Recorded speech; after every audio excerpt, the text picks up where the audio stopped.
Dagda Eve agus Paulka. Hi, hello and welcome. It's John O'Sullivan from the Irish Pagan School, and we're here with this morning's coffee thoughts and coffee chats. So I'm trying to be on brand. I just want to drink coffee and read mythology because that's where our story comes from today. That's where our conversation comes from today. I did a video not so long ago about the relationship between the Dagda and the Morrigan, and someone popped in to ask a question, which I thought was really worth exploring, which is why I'm gonna do my best to speak to it there today. And the question is, do Dagda people and Morrigan people attract? So the individual works for the Morrigan, follows the Morrigan, is a devotee of the Morrigan in some aspect or in the aspects of their life, and they got into a relationship with someone, and it was a good relationship. They were enjoying the relationship, and it was only a while into the relationship that they talked about their spirituality and realized that this individual that they were in a relationship with is a Dagda person, and so it struck them as like the Dagda, the Morrigan, this kind of relationship, does it happen? So they popped into the question and they asked. So I think in order to kind of contextualize a little bit first, we need to kind of look at the Dagda and the Morrigan's relationship. So what we have from the mythology, from the Irish lore, is a section of the Second Battle of Moytura, which dictates that relationship. And it's a bit of an odd one. And I'll be honest with you, when I first read it, um, I had I had some figuring out to do. I had some own personal stuff because my journey started exploring the Dagda stories and writing the Dagda stories, rewriting the mythology. I started for myself. Like I literally did it for me, and it was only Laura was like, "These are really good stories. You should put them in a blog and make them available to people." And suddenly, I'm now on Skelly Biog, 2 books published of Dagda mythology and Dagda stories, both modern and past, or retelling of the past stories. Um, but one of the stories actually staggered me a little bit. I was like, how can I tell this story? Like, how can I get to this without it being weird? And it's the story of the couple's Ford. I did eventually write the story. It caused me a little bit of a writer's block, but I eventually had to recontextualize what is a relationship in my mind, to get to that. So what we have anyway in the story, in the Second Battle of Moytura, from the mythological cycle of Irish lore, we have this pending invasion of the Fomorian army. So to kind of preamble a preface a little bit, we have the failed King Bresh, who was deposed, and Nuada took the seat of the king back from him. That King Bresh, being half Fomorian, went to his Fomorian ancestry and incited war against the Tuatha Danann. So the Tuatha Danann know this invasion is coming. So Nuada is sitting in Tara. Lugh comes in, the Ildonach, he of many talents and many skills, many interlinked skills. And then they decide that Lugh should be the king.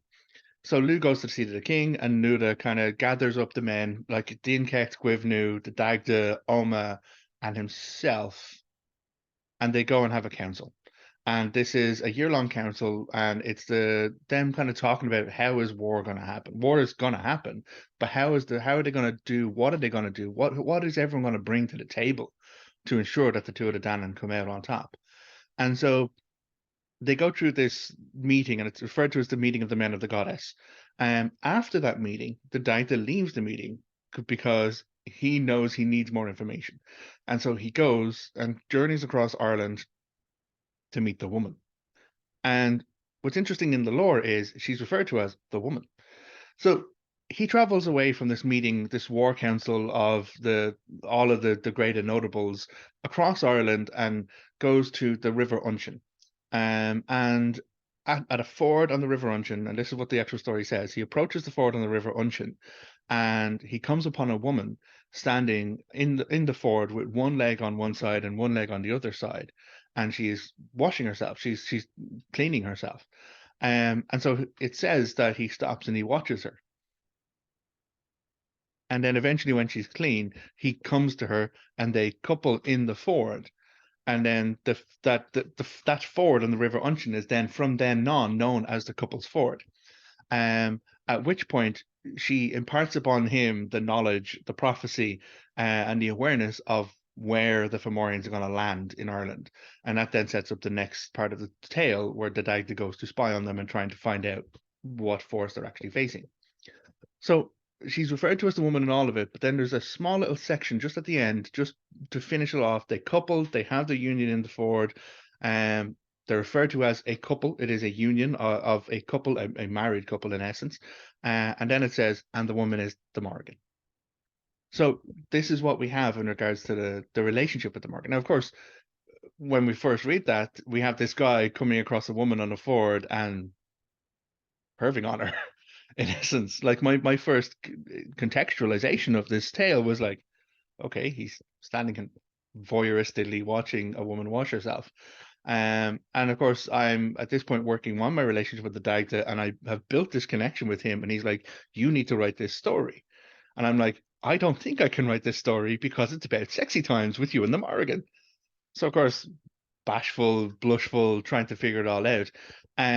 Eventually I had to, as I said, recontextualize the entire circumstance, and I learned how to break down what is relationship and how to break down sex in relationship or sex not as part of a relationship. Because for me, that section of the tale isn't about sex. It's about them coming together as a couple. So if we look at the Dagda following him in the story, he comes upon a woman and he like stays and he watches her wash herself. If we flip the story, if we flip the perspective, we have the Morrigan goes to this ford of the Unshin, stands on either side, and goes through her ritual of cleansing, her cleaning of herself. That's what she does in this liminal space in between two sides, because she's literally 1 foot on either bank with a water flowing in between. So it's full of otherworldly kind of imagery right there, and liminality and power. Um, and the Morrigan is a goddess of prophecy. The god, like she has future vision. She knows what's going to happen, when things are going to happen. So if we think for a moment that she was not aware of the Dagda coming to meet her at the ford, then we're doing injustice to the Morrigan. If we think for a moment that she was not 100% clued into the fact that he arrived, he's over there behind that bush watching, okay, like we're doing injustice to Morrigan if we don't think she is 100% informed, aware, and on board and consenting with this. And again, when he steps out, they have their union. They have their union in the fort, and it is a relationship. It is this reconnection of couple, and they are a married couple. They are a wedded couple of equals. Um, so that's what we have in the story about them being a wedded couple. You know, it is very much acknowledged 100% that they are a union, but also that they're a union of equals. In that, you know, we know that the Dagda has other relationships. We know that the Morrigan has other relationships. Oh, just to be clear, just because the Morrigan had sex in the story doesn't make the Morrigan a sex goddess. Okay, let's cards on table here. This interaction is an interaction between two deities coupling as a union and as a married wedded couple. It's not about sex. In fact, this I wrote when I eventually got around to writing the story on it. I realized there are so many ritual aspects to what's happening here.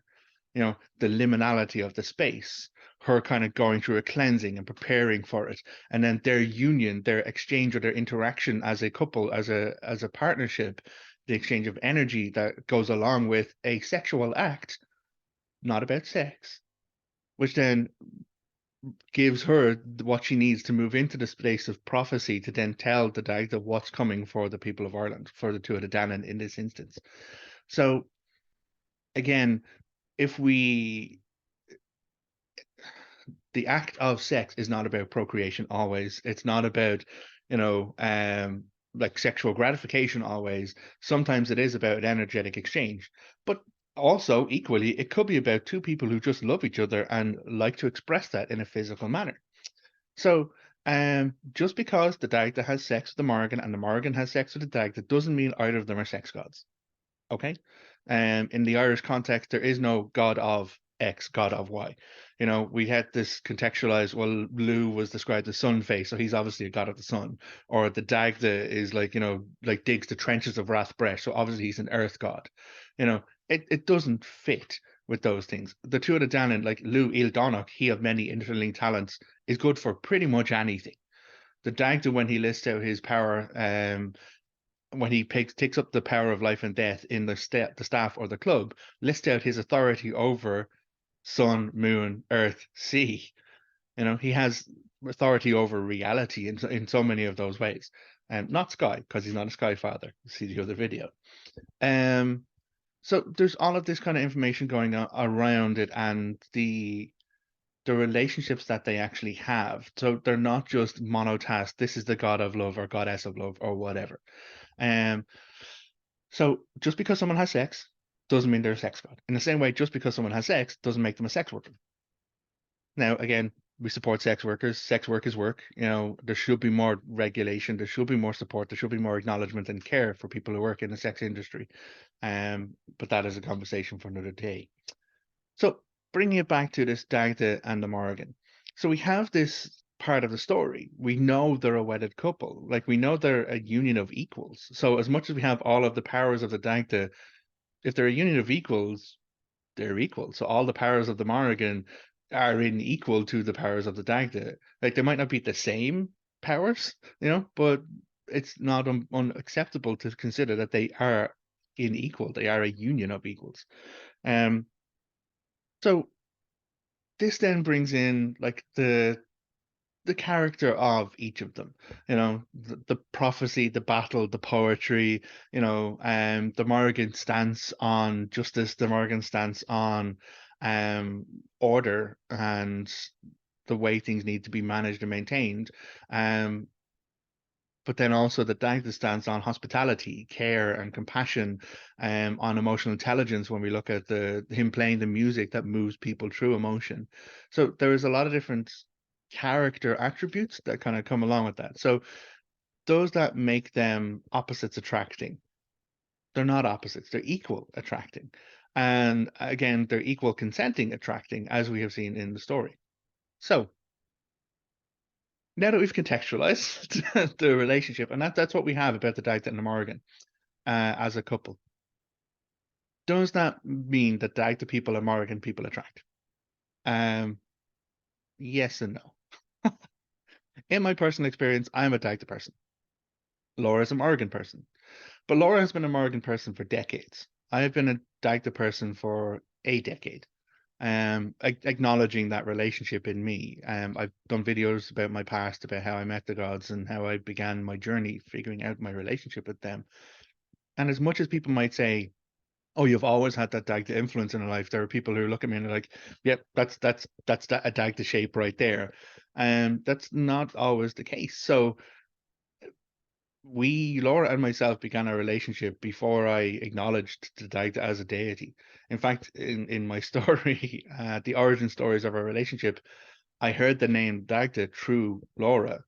Essentially, the Dagda had to bother the fuck out of a Morrigan priest, Laura, to say his name out loud in my presence, in my company, so that I would then have a name to put to the perceived energy that had been hovering patiently, oh so patiently, around me for years. So it's not a case in my experience that you have to be a Dagda person to be connected to a Morgan person. I know many people. I know a very successful couple over in Oakland, California, and they're both Morrigan people. Like Morpheus and Brenos, they're amazing. They're beautiful people. They have a fantastic relationship, and they're both Morrigan people. I know many people who are Lu people who are connected with other relationships. There's so your deities don't have to define your relationships. And that's what I get to, really. And now I do know some people, and I have met some Oregon people in my time who need a bit of Dagda balance. And I've kind of had conversations with them. I haven't, like, it's not a relationship. I've not established relationships, but I have friendships with many Morrigan people. And some Morrigan people have actually said to me, is like, I was in an absolute spin of imbalance, and next thing you know, suddenly there's John, and it begins to settle and it begins to make sense, or some part of my stories that I wrote, or some part of the community service or these videos kind of connects with them and resonates with them, and suddenly they find an element of Dagda balance in their life that helps them, or they find that the Dagda is present or available to be present for them should they need his influence. But not every Morrigan person needs a Dagda influence, so let's be fair on that. So the reason why I wanted to kind of tackle this as well is that it links to another aspect of neo-pagan spirituality, which can be very problematic, and it is this idea of a divine couple. The Dagda and the Morrigan are both divine. The Dagda and the Morrigan are a couple, but the Dagda and the Morrigan are not a divine couple as stipulated or defined by neo-pagan ritual practice. And I think the reason why, like again, there's nothing wrong with the act of sexuality as part of an expression, as an energetic exchange, as a spiritual exchange, as a ritual act. Again, I'm not against that, but it is about making sure that whatever way you're defining these things, you're defining them in an inclusive manner. Because the moment that you get into the toxic elements of divine couple, suddenly you're gendering aspects into male, female, and you're endorsing or encouraging a binary. And we're not a binary. We don't exist on a binary. Sexual expression, identity, gender, all of these things are a spectrum, and there are multiple different ways to express it, and all of them done consensually and respectfully are natural, normal, and healthy, or can be natural, normal, and healthy. So this area of the divine couple, I have come across, and it can be very exclusionary to people who are asexual, or people who are pansexual, or people who um don't conform, or don't, like, well, conform is the wrong word, don't see themselves or don't feel that they can connect with a binary dynamic like that. And that's why I chose to wear this t-shirt, because love is love. And it actually says, then the bottom, love is for everyone. And so, again, love doesn't have to be sex, and sex doesn't have to be love. Those things don't have to be built in. Like, I was raised in good old Catholic Ireland, I was raised with, like, no sex before marriage, and sex is something you do to have kids, and that's the way it is. I was raised with sexual repression, um, and I was born in 1981. So it's not that far away. And so we need to grow as well, okay, culturally speaking, we need to grow, and we need to be having more dialogue and more discourse around it, which is why, again, sex workers work. Sex workers need to be supported, need to be, like, taken care of, and need to be not criminalized. They refer to it as the oldest profession ever. Okay, because that's a function of our human species condition. So why should it be taboo? Why should it be criminalized? Why should it be something that exposes people to harm? Um, because and again, other narratives around it. If we kind of force this unhealthy, like, eh, unhealthy kind of dialogue or conversation around the act of sex and sex work, or even just the act of sex itself, suddenly it leads to all of those other difficulties that we get around sexual expression and unhealthy sexual expression, from women being the gatekeepers of sex, and men have to pursue and woo and kind of like achieve sex as a trophy from a woman, whereas the woman is then perceived as demeaned because they have sex, whereas a guy is lauded because he has sex. All of that is fucking bullshit. But all of that comes from this allowance to mystify or taboo the act of sex. It is doesn't have to be in a couple, doesn't have to not be in a couple, doesn't have to be with someone you love. Like, you don't have to have love in sex. You can have love with sex. You can have love without sex. All of these things are not okay. I'm realizing I'm getting into a different kind of spin around it, but it, it is something we need to be more aware of, in my opinion. And it is something that we, as a species, should really just get the fuck over ourselves on, and not be awarding one aspect of our society or our species for achieving this goal, and criminalizing or demeaning another aspect of another part of our society or our species for, like, achieving this goal or for experiencing this act. So, getting back on topic, Dagda people, Morrigan people, do they attract? Well, why do any people attract? Like, I've known, as I said, many Morrigan people who find the comfort, find the steady, calming, hospitable, warm, aspect of the Dagda as very comforting for them. And they do find that in partners and in relationships, whether that partner is Dagda affiliated or not. So I have met, let me see, how many Dagda Morgan couples do I actually know? probably about three, actually four, including this person who started the comments and started this conversation. Now, I know loads of fucking people. I know loads of couples. So like, but again, I don't know for sure that they are or are not Morrigan and Dagda aligned, but I know that like those now four, including me and Laura. So it's not that you're always going to find a mate with a Dagda person and a Morrigan person. Um, and just because you're a Morrigan person and a Dagda person doesn't mean you're falling into some special esoteric deity-based endorsed relationship dynamic. Um, because unfortunately I've had that too. And this is where we get into the difficulty of people pursuing partners not for their partner, but for what that person fulfills in themselves. You know, I'm a Leo. So obviously some other astrological star signs will find me more attractive than I will find them, or, that we will like, okay, like there may be influences, there may be information around that, but really what it comes down to in relationships, you need to pursue someone and pursue a relationship with someone whose unique completeness supports and inspires and like raises the passion of your unique completeness. Far too many times I've met people and it's like, okay, well, you're only in this relation. And actually, in my own past, I had a relationship where someone pursued the relationship with me purely to fulfill absences or gaps in their own existence. And the moment that I was no longer conforming to exactly what they wanted to fit in these areas or these gaps in their existence, the relationship ended explosively. So, um, do Morrigan people and Dagda people attract? Why do any people attract?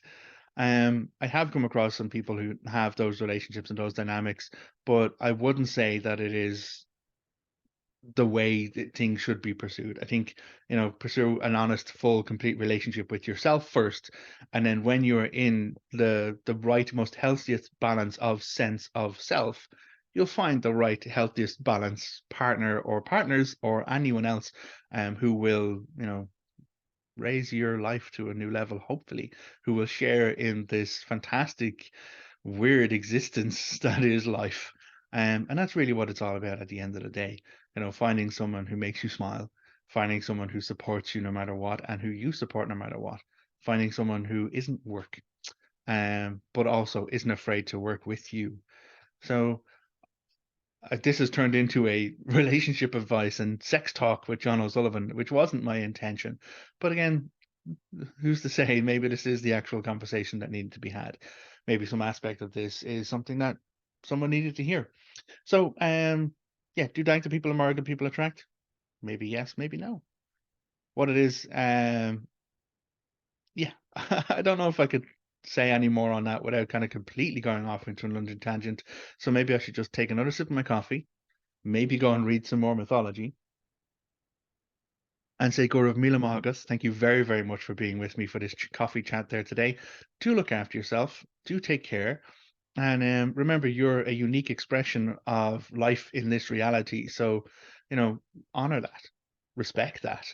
And, eventually, and you will find a partner who honors and respects that as reciprocally and balanced as it can be for you. And yeah, don't compromise. Don't compromise on yourself. Don't compromise on your wishes. The right partner will meet you where you are and love you for every aspect or every element of who and what you are. Um, and not all love lasts forever, and that doesn't invalidate the fact that it did exist in the first place. So, gosh, okay. Any more any more anecdotes, cliches, or acronyms, maybe find me in the next video to do so. As ever, Gaurav Mahagas, thank you very much for being with us at the Irish Pagan School. There is the resource guide. It's still there, still available for anyone taking the classes in the Irish Pagan School. So you can go through and like target the learning you want to go through and follow up on. And actually, I should probably find that link to the story I wrote about the couples forward. So I'll probably throw that into the description as well. If anyone is interested in that, you can read John's retelling of the interaction between the Dagda and the Morrigan at the couples forward on the River Ocean. So until then, look after yourself, take care, and goodbye. Slán.